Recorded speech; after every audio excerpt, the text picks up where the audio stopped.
Baik, selamat siang buat kita semua. Perkenalkan, nama saya Darman Jenrato. Saya dari kelompok 5 dan kawan saya bernama Hermalini Putri Pohan. Di sini kami akan membahas tahap-tahap audit atas laporan keuangan. 1. Penerimaan perikatan audit. Perikatan adalah kesepakatan dua pihak untuk mengadakan suatu ikatan perjanjian.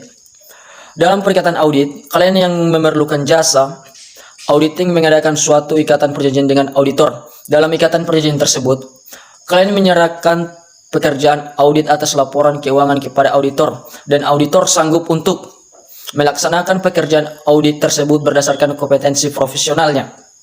Langkah awal pekerjaan audit atas laporan keuangan berupa pengambilan keputusan untuk menerima atau menolak perikatan audit dari calon klien, atau untuk melanjutkan atau menghentikan perikatan audit dari klien berulang.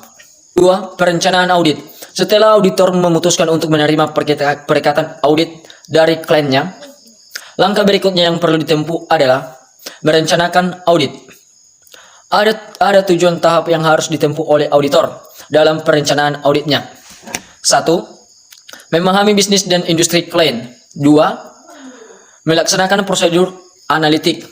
3. Mempertimbangkan tingkat materialitas awal. 4. Mempertimbangkan risiko bawaan.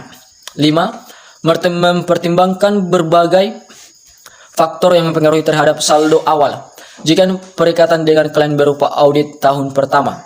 6. Mengembangkan strategi audit awal terhadap aset signifikan. 7. Memahami pengendalian interklien. Baik, mungkin cuma itu saja yang bisa saya bacakan. Selanjutnya akan dilanjutkan kepada kawan saya yang bernama Hermalini Putri Pohan. Kepada saudari dipersilakan. Sekian dan terima kasih. Baiklah, saya akan melanjutkan penjelasan dari teman saya, Darman Jenrato, yaitu yang ketiga, pelaksanaan pengujian audit. Auditor melakukan berbagai macam pengujian yang secara garis besar dapat dibagi menjadi 3 golongan sebagai berikut. Yang pertama itu pengujian analitik. Pengujian analitik dilakukan oleh auditor pada tahap awal proses auditnya dengan cara mempelajari perbandingan dan hubungan antara data yang satu dengan data yang lain. Pada awal proses audit, pengujian analitik dimaksudkan untuk membantu auditor dalam memahami bisnis klien dan dalam menemukan bidang yang memerlukan audit lebih intensif. Yang kedua itu pengujian pengendalian,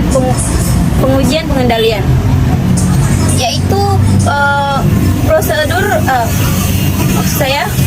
prosedur audit yang dirancang untuk memverifikasi efektivitas pengendalian internal klien.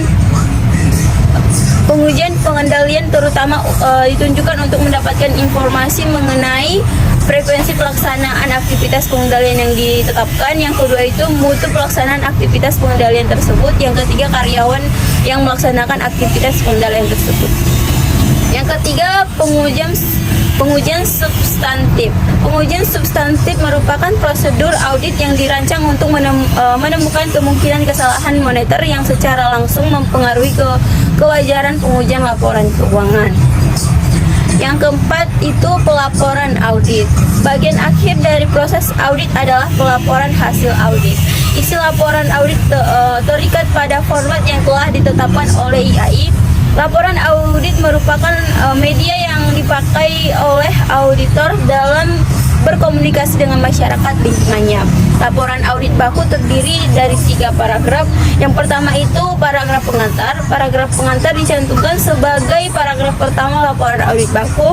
Terdapat 3 fakta yang diungkapkan oleh auditor dalam paragraf pengantar, yaitu tipe jasa yang diberikan oleh auditor, objek yang diaudit, serta mengungkapkan tanggung jawab manajemen atas laporan keuangan dan tanggung jawab auditor atas pendapat yang diberikan atas laporan keuangan berdasarkan hasil auditnya. Yang kedua itu paragraf lingkup. Paragraf lingkup berisi kenyataan ringkasan mengenai lingkup audit yang dilaksanakan oleh auditor. Yang ketiga itu paragraf pendapat. Paragraf pendapat berisi pernyataan ringkasan mengenai pendapat saya. Laporan memuat kesimpulan audit tentang elemen-elemen atas tujuan audit dan rekomendasi yang diberikan untuk memperbaiki berbagai kekurangan yang terjadi serta rencana tindakan lanjut dalam mengaplikasikan rekomendasi tersebut. Sekian penjelasan dari kelompok kami. Jika ada kata-kata kami yang kurang jelas atau kurang dimengerti, kami mohon maaf. Kami akhiri. Assalamualaikum warahmatullahi wabarakatuh.